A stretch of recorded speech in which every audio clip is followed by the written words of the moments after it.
Alors nous sommes jeudi, on est donc le 6 Shevat et nous sommes arrivés d'Af Yud Aleph de Baba Batra. Yud Aleph, on était à la 14e ligne, Tanu Rabbanan.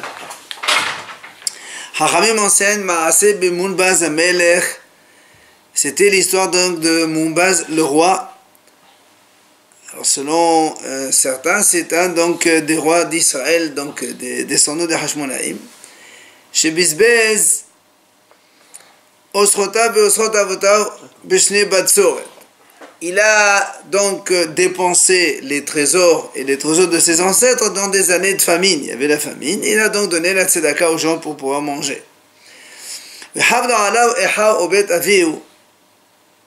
Alors ils se sont attaqués à lui, ses frères et la famille de son père. Ils lui ont dit,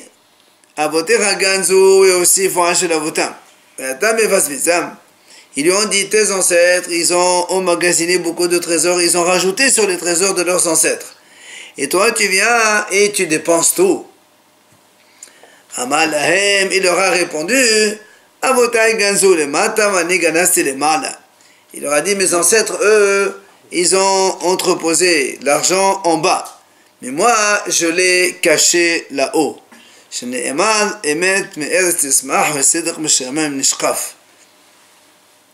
Comme le passage dit, la vérité elle pousse de la terre et la tzedaka, elle reste donc dans le ciel. C'est-à-dire, il sera récompensé dans le futur. Il leur a dit, Avotai ganzu b'makom sheyet sholetet bo. Il leur a dit, mes ancêtres, ils ont caché leur argent dans un endroit où les gens peuvent prendre et voler. Moi, j'ai caché mon argent là où personne ne peut les reprendre. Évidemment, s'il a fait la tzedaka, la mitzvah, elle reste, elle ne bougera plus.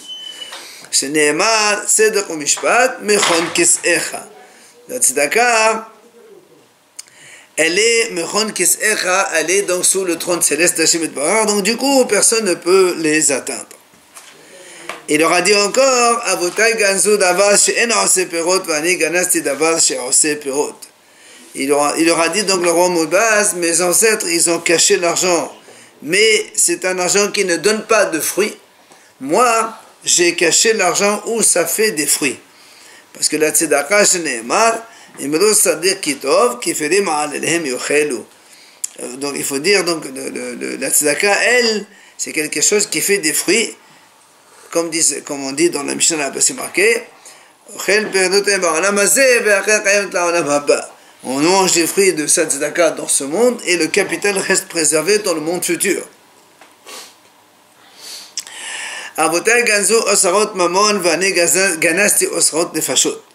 Il leur a dit encore, mes ancêtres, ils ont caché des trésors d'argent, mais moi, j'ai caché des trésors d'âme.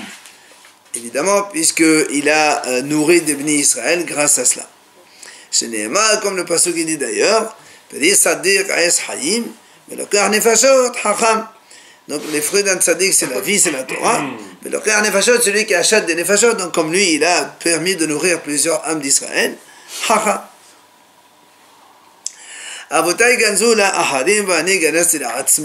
Il a dit, mes ancêtres, quand ils ont caché l'argent, ils l'ont caché pour d'autres, pour leurs descendants, futurs descendants.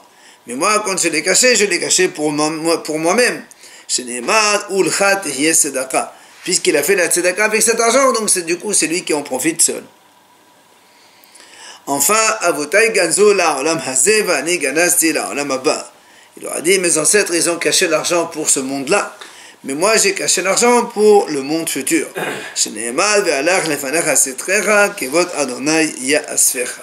Comme on dit, donc le passage dit, ta tzedaka marchera devant toi et l'honneur d'Hachem, il te rassemblera. C'est-à-dire, donc, c'est pour le monde futur.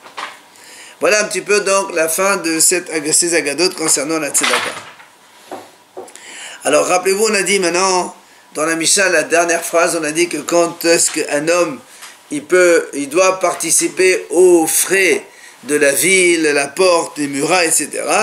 On a dit à partir d'un an d'habitation, 12 mois d'habitation. Mais après on a dit que s'il achète un terrain d'habitation là-bas, il vient automatiquement comme un monsieur qui est un citoyen de la ville. Alors la Gemara nous dit, Moi, dit cette Mishnah donc qu'on vient de citer maintenant n'est pas comme Rabban Shimon ben Gamliel. Pourquoi? Parce que Détania, Rabban Shimon ben Gamliel omer, im kana b'hacharcha kol shehu harehu ke'anshe ha'ir.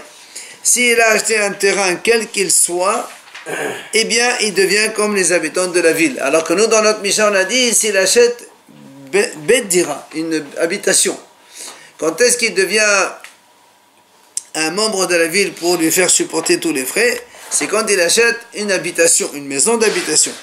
Alors que là-bas, Shimon ben Gamliel dit, il achète n'importe quel terrain. Donc, c'est pas la même chose. On a dit, pourtant, on a une autre braïta qui dit, selon Rabban Shimon ben Gamliel, le même, il dit, si un homme il a acheté un terrain qui est apte à être habitable, alors il devient comme les gens de la ville. Donc tu veux bien que même Rabban Shimon ben Gamliel aussi, il parle d'habitation. Alors comment on a une mahlogot, donc Rabban Shimon ben Gamliel contre Rabban Shimon ben Gamliel lui-même? Alors la Gemara répond, il dit en fait ce sont deux Tanaïm qui ont parlé, donc chacun il a appris de Rabban Shimon ben Gamliel, et c'est pour ça qu'on a une divergence de vue. Alors maintenant une nouvelle Mishnah. Alors, la Mishnah vient nous enseigner ici donc quelle est l'obligation minimale pour qu'on puisse obliger l'autre à partager. Il dit par exemple, si il y a deux messieurs qui ont donc deux appartements de maison voisine, il y a une cour commune. Alors, si elle n'a pas été donc divisée, et si l'un veut faire une clôture pour donc diviser la cour en deux, il dit on ne peut le faire que si il y a Alba Amot Lazé va Alba Amot Lazé. S'il y a donc 4 amot, 2 mètres pour l'un de cour et 2 mètres à l'autre donc de la cour. Si on n'a pas ça, eh bien on ne peut pas obliger l'autre à faire une clôture. Alors là encore, il faut se rappeler que si on est d'un commun accord tous les deux on veut faire, là on peut faire dans n'importe quelle situation. On parle ici d'obliger l'autre à faire une clôture. On peut l'obliger, mais à condition qu'il reste à Baramot pour chacun 2 cours.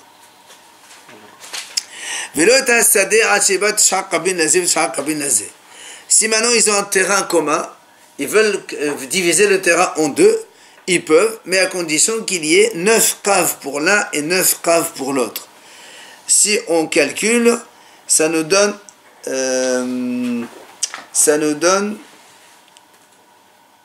comme il dit 9 caves. 9 caves, ça fait 30 mètres sur 30 mètres. La superficie de 30 mètres sur 30 mètres, c'est-à-dire 900 mètres carrés. Ouais. C'est-à-dire, si le terrain il est plus petit que ça, tu ne peux pas obliger à mettre une clôture. Maintenant, Rabbi Yehuda lui dit non, la moitié de tout ça. Tanakama il a dit 9 caves, lui dit non, la moitié de 9 caves. Donc, la moitié. Ça c'est un terrain donc pour cultiver. Maintenant, s'il y a un petit verger, un petit potager, pardon.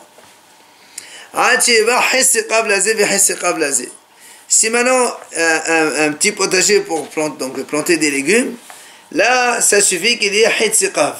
C'est quoi Hitziqav? C'est 7 mètres sur 7 mètres minimum. À peu près, hein, environ. Il faut que chacun ait cette superficie minimale. Sinon, on n'oblige pas à faire une clôture. Rabbi Akiva Omed Betrova. Rabbi Akiva lui dit la moitié de ça. Donc c'est-à-dire 3,50 mètres. Sur 3,50 mètres. Maintenant la Mishnah continue. Si donc ils ont une grande maison. Velota Moran. Velota Chouvar. Donc là aussi, c'est des sortes de belles maisons, de palais, un truc comme ça. Chouvar, c'est les nids d'oiseaux. Velota Talit, s'ils ont un habit commun. Velota Minhat, s'ils ont un bain en commun. Velota Betabad, c'est le pressoir pour les olives. Velot Betashelahin, donc c'est un terrain aussi de culture, mais quand il n'y a pas de pluie, il faut l'arroser. Il dit donc il faut qu'il y ait un minimum pour que chacun puisse utiliser la chose individuellement. Et pour l'habit, c'est quoi pour l'habit?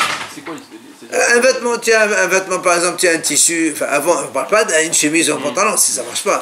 Un vêtement qui fait 3-4 mètres, je ne sais pas. Si on le partage en deux, quelqu'un il peut faire avec coudre un habit, ça marche, sinon non. La Mishnah nous dit comme ça, voilà, voici la règle.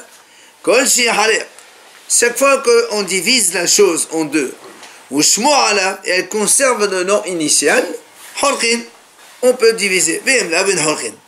Donc sinon on ne peut pas diviser, moins que l'usage habituel de la chose, donc on ne peut pas. Maintenant, la Mishnah a dit Ematai. Quand est-ce qu'on a dit toutes ces conditions-là?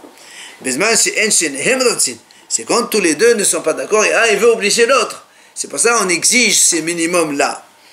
Aval, mais si tous les deux se mettent d'accord, même qu'il n'y a rien du tout, un minimum du minimum, dans la mesure où ils sont d'accord, ils font ce qu'ils veulent, il n'y a pas de souci. Maintenant, pourquoi nous dit ça la Mishnah? Parce que il dit tout simplement pour nous dire que les écrits saints à l'époque d'avant, il n'y avait pas de livre, tout est écrit sur des parchemins. Alors imagine qu'ils ont un hommage ensemble. Alors il ne peut pas dire on coupe le hommage en deux, toi tu prends Brigitte, moi je prends chez moi, d'un truc comme ça. Et dans les écrits saints, même s'ils sont d'accord, on n'a pas le droit de couper, de partager comme ça. Voilà donc le Mishnah, on va à l'Agma.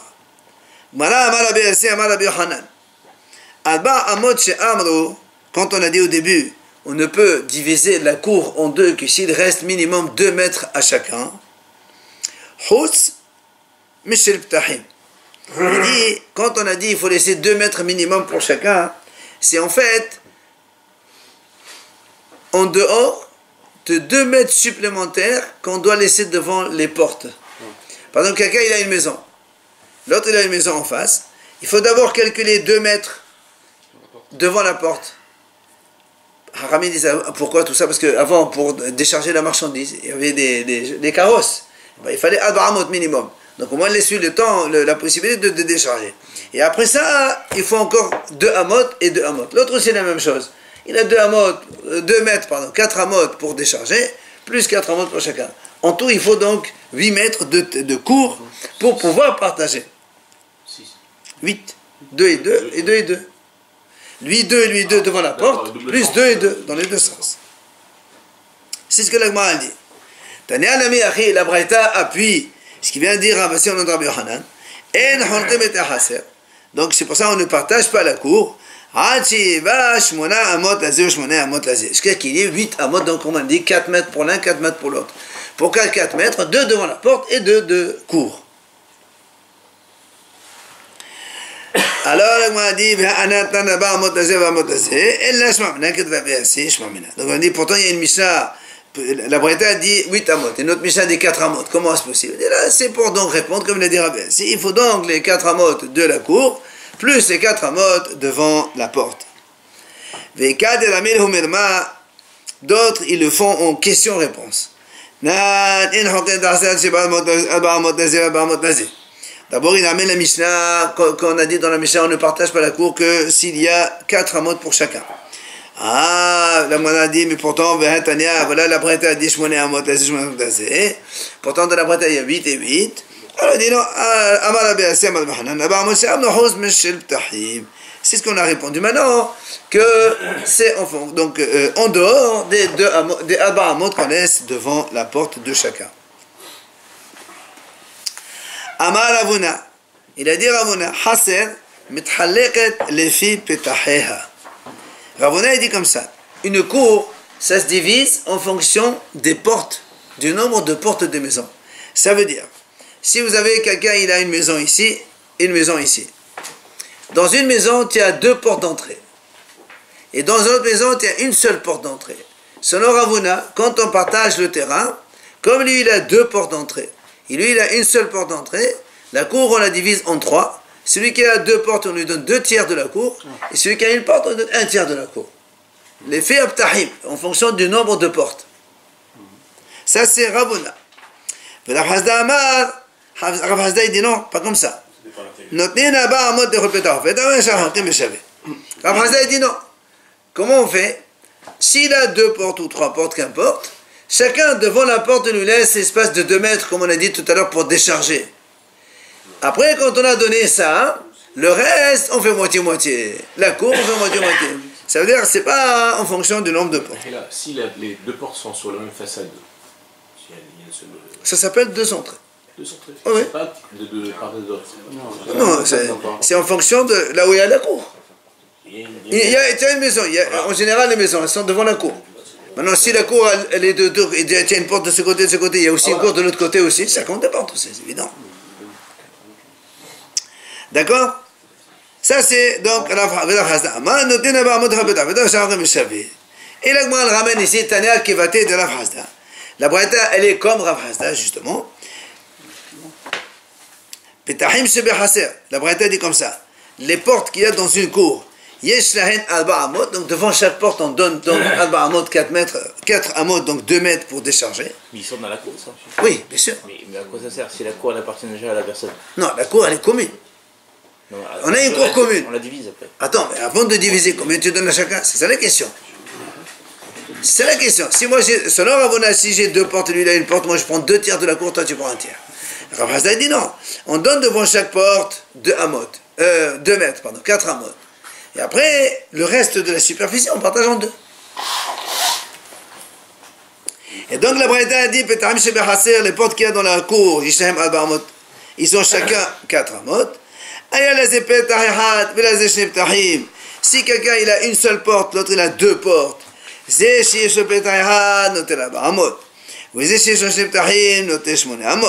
donc celui qui a une seule porte, il prend 4 amot. Celui qui a 2 portes, il prend 8 amot.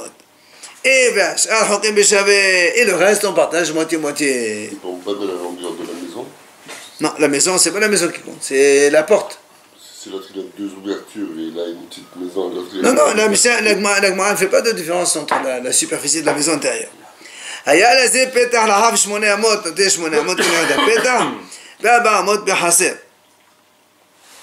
on m'a dit, si maintenant, il avait une porte qui est large de Shmone Amot.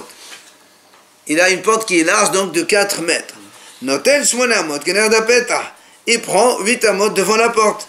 Et Abba Amot Bechaser, et 4 amot dans la cour. On m'a dit, Abba Amot Bechaser, mais c'est quoi c'est Abba Amot Bechaser, quel rapport? Comme on a dit nous, s'il a une porte par exemple qui est longue de 8 amot, on lui donne comme ça en largeur devant la cour 4 amot sur toute la longueur de cette porte-là. Comme on l'a dit tout à l'heure, devant chaque porte, on lui donne un espace de 4 amot en largeur pour qu'il puisse décharger. Plus la cour. Après la cour, on partage, comme il a dit Rav Hasda, moitié-moitié. Amar à mémoire, il vient à mémoire et nous dit Haï Pera des soufflets. Il dit si dans la cour, dans la cour on a un grand trou dans lequel ils mettent là-bas la nourriture pour les animaux. Il dit là-bas ils mettent des noyaux de dattes pour que les animaux ils puissent manger. Dans ces cas-là, il faut lui laisser à celui qui a ce trou-là 4 amot tout autour du trou. Pour que justement, ensuite quand on fait le partage, eh bien, il a de quoi pour que les animaux ils puissent venir accéder, lui aussi il peut venir accéder pour décharger. Tu vois le fou, il va prendre toute la... Ah ouais, c'est ça. Ta cour sera plus grande alors. Non, évidemment, on parle d'une cour plus grande là, ici. Non, pour lui, ça veut dire. Ah ben, bien sûr, il aura plus d'espace. Mais là, Amran, et quand est-ce qu'on a dit ça? Et là, dit là, miyahed le petha. Seulement, il n'avait pas une porte, c'est-à-dire une porte, on va dire une voie d'accès de sa maison vers ce trou. C'est pour ça qu'on lui donne 4 amot autour du trou. Aval miyahed le petha. Mais si par exemple il a de sa maison, il a une porte pour aller directement dans le trou, alors on ne lui donne que les 4 amot devant le trou. On ne peut pas lui donner tout autour de ce trou-là. Amar Ravuna, Arsadra en la Bahamot. Ravuna il nous dit, si quelqu'un maintenant devant sa maison, il a une terrasse. Alors la terrasse, ça ne s'appelle pas une porte. On ne lui donne pas 4 amot devant la terrasse. Il dit pourquoi? Il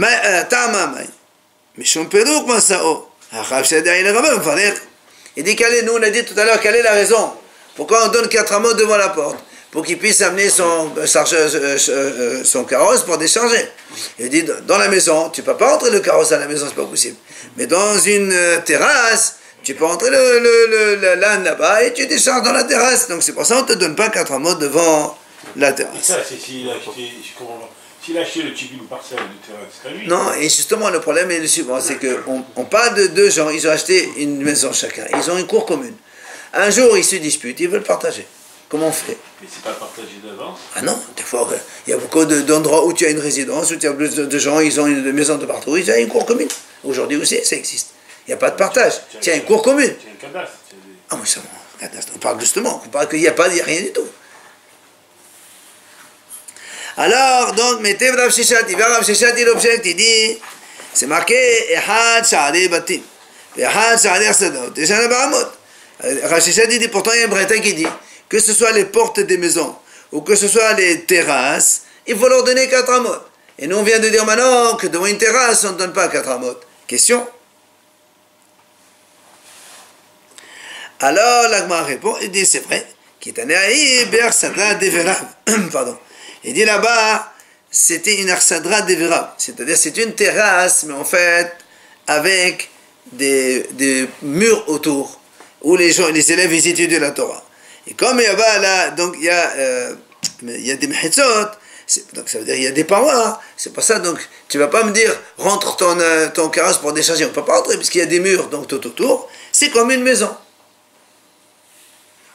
Celui qui a une terrasse, on ne lui donne pas 4 amot devant sa porte? Devant la porte de la terrasse, devant l'entrée de la terrasse, il n'y a pas de 4 amot. Il a pris une porte de la maison. On lui donne quand même pour déjà. C'est pour la maison. Alors la m'a dit, Arsada de Bela Pshit, et donne-moi à Léo. La m'a dit, qu'est-ce que tu m'apprends? Si c'est une terrasse fermée, avec des murs, et il y a une entrée, ben c'est comme une maison qui a une porte supplémentaire, on lui donne 4 amot. Qu'est-ce que tu m'apprends de plus? Alors il m'a dit, la Bersada de Miata. Il dit, en fait, c'est une terrasse, mais les murs, ils ne montent pas jusqu'au plafond. C'est une terrasse avec un petit muret comme ça autour, d'accord? Et c'est pour ça, nous, on croyait que tu ne lui donnes pas 4 amot. Et tu dis, dans ces cas-là, il faut les donner, donc, 4 amot. Tano Rabbanan, Chachamim enseignent, Beit Sha'ar Arsada U'Madpeset Eshem Arba Amot. Alors, il dit comme ça.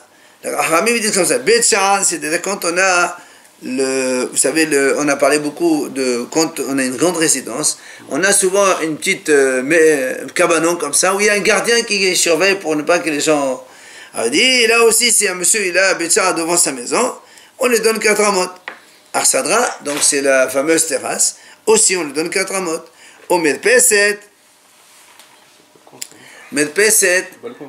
oui, alors, c'est vous savez, les auberges dans lesquelles on a des chambres en bas. Après, tu as un escalier, tu as tout un couloir, et dans le couloir, tu as des maisons en haut. Mais c'est ce fameux balcon-là, comme ça, long, qui permet d'accéder à toutes les maisons. Hein? C'est ça. Alors, tout cela, on leur donne 4 amot. Il dit, Ayo hamisha batim ptuhim lemapeset, en lahem el 4 amot bilfad. On a dit ici maintenant, dans ce premier étage, il y a 5 maisons différentes, 5 chambres, on va dire comme ça. Alors, c'est-à-dire, tu ne vas pas me dire comme il y a 5 portes, tu vas leur donner 5, parce que il faut imaginer la chose. On monte, on a un petit balcon comme ça, et tu as des maisons. Bon, là-bas déjà, il n'y a pas 4 amot. Alors j'ai dit, quand ils descendent en bas devant la marche d'accès d'escalier, là-bas on leur donne 4 amot commun à tous. Tu ne vas pas donner 4 amot pour chacun.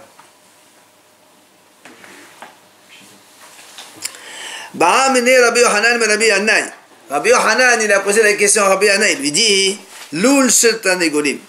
Ouais, un poulailler tout simplement. Est-ce que Yeshua Bahamot et no Bahamot, est-ce qu'il faut lui donner, si quelqu'un il a dans la cour, il a un poulailler, est-ce que tu dois aussi lui laisser 4 amot devant son poulailler, oui ou non? Amale tamama mishum perur masao hacha metapes ou le metapes ored. Il dit non, quelle est la raison pourquoi on a donné 4 amot? C'est pour décharger. Ici le poulailler, les coqs ils peuvent sauter pour enfin tu peux mettre les poules comme ça, tu n'as pas besoin de décharger, d'avoir une place pour décharger. Rava, il pose la question à Nahman. Il dit, il dit, imaginons une maison. La moitié, il y a un toit, et l'autre moitié, c'est à l'air. Est-ce qu'il faut donner 4 amot à ça, oui ou non? Alors, attends. Il dit, Amal. Il lui dit, il n'y a pas 4 amot. Alors il dit, alors il m'a dit comme ça. Non seulement quand, par exemple, la maison, elle est comme ça, donc on rentre pas ici. Imagine que la partie toiturée, elle est vers le fond. Et la partie à l'air, elle est donc juste à la porte à l'entrée. Donc dans ces cas-là, il n'y a aucun problème. Tu rentres ton nain dedans et tu peux décharger. C'est pour ça qu'il dit, on ne te donne pas 4 amot puisque c'est ouvert. Le problème, c'est que c'est ouvert. Il dit, mais même, elle a fait le code avec l'apparence de cette et même si tu dis le contraire, il y a ici, on rentre ici, la partie elle est toiturée. Et vers le fond, la partie elle n'est pas toiturée, elle est donc plein ciel. Et même dans ce cas-là, tu ne donnes pas 4 amot. Pourquoi? Parce que tu rentres ton âne ici et tu décharges. Tu n'as pas besoin d'avoir 4 amot supplémentaires. Hein? C'est ça. Tu Mais c'est ça. Mais c'est ce qu'il dit. Rentre-le dedans et décharge. Ah, tu sais qu'avant c'était de la terre en bas. C'est pas comme aujourd'hui. Qui c'est qui rentre un animal à la maison aujourd'hui? Malheureusement. Alors, Ravuna il pose une question à Rabbi Ami, toujours dans les problèmes de voisinage. Et had bene mavoy, shebekis yahzi petron mavoy ahir. Bene mavoy ma'akvin ala ou ma'akvin ala. Donc moi, dit comme ça, imaginons, vous avez une maison ici au centre. De ce côté-là, il y a une résidence, plein de monde. Il y a une impasse. De ce côté-là, la même chose. Ce monsieur, il avait par exemple une porte côté droite. Et lui, donc, il faisait partie de la côte. Donc, les gens, les résidents du côté droit. Un jour, il veut fermer cette porte. Et il veut ouvrir une porte de ce côté-là. Est-ce que ceux-là qui sont ici peuvent l'en empêcher, oui ou non? D'accord? Alors lui dit, Amale, il dit oui monsieur.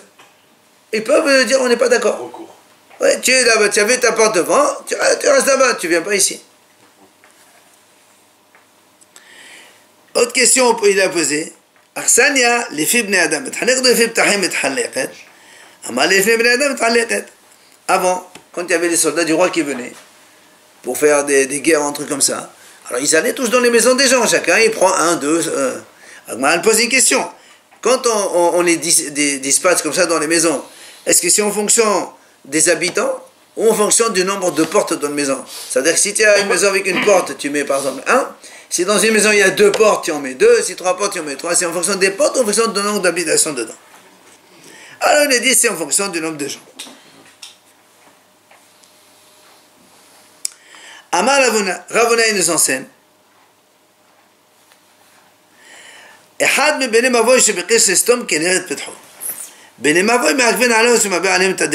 dit imaginons quelqu'un, il était dans une résidence, il avait une maison, donc nous on a dit devant la porte de sa maison on lui donne 4 amot, oui ou non, pour décharger. Lui qu'est-ce qu'il veut faire? Il veut monter une clôture, d'accord, dans son espace qui lui est réservé. Il lui dit il n'a pas le droit, on peut l'empêcher. Pourquoi? Parce que quand il n'y a pas de clôture, il y a le passage.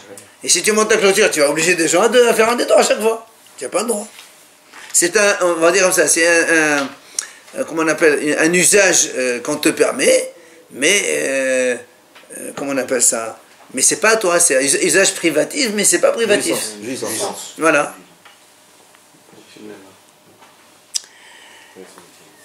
Mettez l'objet. Alors regardez. Hamesh haserot ptohot lemavoy. La Gemara elle dit, imaginons le cas suivant. Il y a comme ça aligné 5 maisons. 1, 2, 3, 4, 5 maisons. Il y a ici un mavoy, une impasse. Et l'impasse, elle donne, d'un côté c'est fermé, et de l'autre côté ça donne donc l'accès à la rue, évidemment. Donc 1, 2, fermé, et c'est un accès à la rue. Alors, la Gemara dit, Kulan mishtamshot mahisona. Ça veut dire, celui qui habite ici, il a le droit de passage dans tout l'impasse.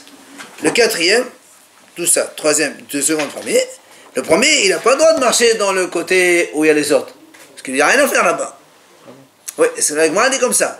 Celui qui est là, toi, c'est quoi? Toi, tu vas dehors, c'est tout. Le deuxième aussi, il peut aller un sur lui et sur le plus extérieur, mais il ne peut pas aller là-bas, ça n'a rien à faire. D'accord? C'est comme aujourd'hui, on dirait, quelqu'un qui habite au deuxième étage, il n'a pas le droit de monter au troisième étage. C'est comme, d'accord? C'est ce qu'il dit, Agmara dit. Tous, ils peuvent utiliser l'espace de la cinquième. Mais la cinquième maison, elle n'utilise que son espace à elle. Au total, pnimite, celle qui est la plus interne, alors elle utilise son espace à elle et tout l'espace des autres. Et la quatrième aussi, comme on a dit maintenant. Qu'est-ce qu'on voit ici? Que tout à l'heure, qu'est-ce qu'on a dit? On a posé la question, on a dit quelqu'un il a une maison, il veut faire une clôture. On a dit on n'a pas le droit parce qu'ils lui disent tu nous empêches, tu nous fais de tourner un accès. Ça veut dire que, imaginons qu'il y a une maison ici, une maison ici, une maison ici. Pourquoi? Celui-là, je comprends qu'il peut l'empêcher de mettre une clôture. Mais lui, tu n'as rien à dire. Toi, tu es là, tu n'as même pas le droit de venir ici. Or, nous, on a dit, même lui aussi, il a le droit de l'empêcher. Or, selon la braïta qu'on vient de voir ici, celui qui est plus extérieur vers l'accès de dehors, il n'a rien à dire. Donc, question. Alors, l'Agma dit, c'est vrai, Tanaï, mais c'est une mahlok de Tanaï. C'est quoi la mahlok? Détania, l'Agma ramène ici la braïta qui fait donc cette mahlok. Il dit, Ehad me bene mavoy shebekish yahzir petchol le mavoy ahir. Alors, il dit, comme on a dit tout à l'heure, quelqu'un, il est entre deux résidences, il a un accès là ou accès là, seulement lui, il avait une porte là jusqu'à présent. Il veut fermer cette porte, il veut mettre accès de ce côté. On a dit, les gens de ce côté-là, ils peuvent l'en empêcher. Maintenant, il dit, Haya satum uviqesh sifotho. Si quelqu'un, il avait une porte, un accès, après il a fermé, et maintenant il veut le réouvrir. Alors il dit, dans ces cas-là, évidemment, puisqu'il était ouvert avant, tu ne peux plus l'empêcher de l'ouvrir, même s'il était fermé. J'ai fermé temporairement, maintenant je vais le réouvrir. Donc personne ne peut l'empêcher. C'est Rabbi qui dit ça. On passe toujours. Oui, tu le mets le même côté. Rabbi Shimon ben Azar Omer, il y a Rabbi Shimon ben Azar, il dit, comme on a dit tout à l'heure, les 5 donc, cours. Les 5 cours qui étaient ouverts donc vers une impasse, comme on a dit tout à l'heure, chacune elle utilise l'autre. Non, ça c'est Hassirot. Tout à l'heure c'était. Non, c'est ça. Rabbi Shimon Azad dit donc l'Agma a dit ils peuvent utiliser l'un l'autre, contrairement à ce qu'on a dit tout à l'heure. Alors l'Agma a dit Hassirot, Matrashima. Qui c'est qui t'a parlé de Hassirot ici? Ça a dit Hassirot Mahasa Bakhikatan. C'est pour ça qu'il dit non, en vérité, il faut rajouter un morceau qui manque dans la braïta. En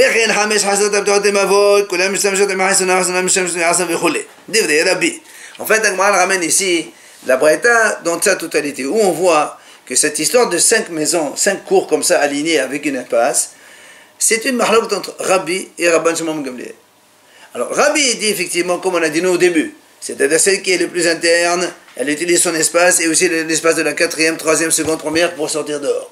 La 4e, 3e, seconde, elle ne peut pas utiliser de l'autre côté. Et ainsi de suite. La dernière, la 5e, elle ne peut utiliser que là et elle ne peut pas remonter vers là-haut. Ça, c'est Rabbi qui dit ça. Mais Rabban Shimon ben Gamliel, Rabbi Shimon ben Azar Omer, Hamesh Haserot Abtuhot Lemavoy, Kulan Musam Shot Bemavoy. Lui, Rabbi Shimon ben Azar dit non. Quand on a 5 maisons ou 5 cours ouvertes à une impasse, ben, chacune, elle est libre d'utiliser tout l'espace du Mavoy dans un sens comme dans l'autre sens. Et c'est pour ça que chez nous, dans l'histoire du Mavoy, on a dit quelqu'un, il avait donc les 4 hameaux devant sa maison, il veut faire une clôture, on a dit tout le monde peut l'empêcher. Ça va comme Rabbi Shimon Azar qui dit qu'on utilise l'espace dans les deux sens, alors automatiquement même ceux qui sont devant ou ceux qui sont derrière lui, ils peuvent l'empêcher de faire ce genre de choses. Donc c'est une mahloket des Tanaïm.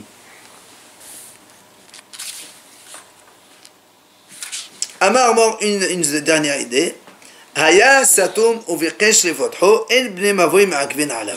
On a dit, c'est monsieur, il avait une porte dans sa maison. Après, il a fermé. Maintenant, il veut le réouvrir. Alors, on a dit, personne ne peut l'empêcher. C'est normal puisqu'elle était déjà ouverte. Maintenant, on a dit, attention, amalava, il y a une nuance. Lo shano la shelo paraset pesema. Aval paraset pesema, bene mavoy ma'akvin alav. Il est dit, quand est-ce qu'on a dit qu'on ne peut pas l'empêcher de réouvrir cette porte? C'est quand il n'a pas cassé le cadre, on va dire comme ça. C'est-à-dire, il avait une porte. Qu'est-ce qu'il est venu? Il a bouché, il a fait un mur, il a bouché l'entrée. Mais il a laissé toute l'encadrement. Mais s'il a tout cassé, il a émuré tout de façon uniforme, là, ils peuvent l'empêcher. Il ne peut pas refaire l'encadrement, de toute façon, après, il peut le refaire. Mais non, parce que tu as fait un mur, ça veut dire c'est terminé. Tu as décidé de ne plus utiliser cette porte, tu as le droit. Mais si tu as juste comblé en laissant le cadre existant auparavant, ça veut dire dans ta tête, tu pensais un jour vouloir l'ouvrir. Alors on ne peut pas t'en empêcher. Et Amal et Abaïr et Lava, Tania de Masséa. Non, il n'y a pas de temps. Il est dit, il y a une Braïta d'ailleurs qui te soutient. La Braïta, elle dit comme ça: Baït Satum. Yeshu Abahamot, Paras et Pesema, El Abahamot. Comme on a dit tout à l'heure, Baït Satum, c'est-à-dire une porte qui a été fermée. Et on garde toujours ces 4 amot qu'on lui donne de droit. Puisqu'on a dit quand quelqu'un il a une ouverture de porte, il a 4 amot devant la cour. Même s'il a fermé, les 4 amot, il les garde encore. Mais si Paras et Pesema, il a cassé le cadre, il a fait un mur entier, c'est fini, il n'y a plus de porte ici. Alors on t'enlève les 4 amot que tu avais auparavant. Et en dernier, parce que la Braïta elle continue avec autre chose qui n'a rien à voir, mais c'est dans le même sens. Baït satum et no metame kol seveva. Voilà cette pesema metame kol seveva. Dit comme ça, si on a Baït satum, c'est-à-dire une porte fermée, comme on a dit nous tout à l'heure, metame kol seveva. Ça veut dire que s'il y a un mort dans la maison, la porte d'entrée, comme elle n'est pas. Et non, metame. Non, le premier, metame kol seveva.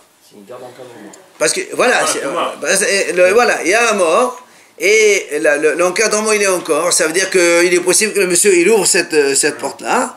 Alors il dit metame kol seveva, il rend impur tout les albahamot autour de lui. L'albahamot? Oui. Mais il n'y a rien dessus. Non, au cas où il y a un mort. Non, mais d'accord, mais c'est ouvert. Ça fait rien, mais les gens, Haramim, ils ont exemple pour ne pas s'approcher du mort. 4 amot, tu ne bouges pas. Mais si on a fait un mur complet, là, il n'y a aucune chance que tu puisses t'approcher. Alors là-bas, il n'y a pas énorme metame kol seveva. Ok?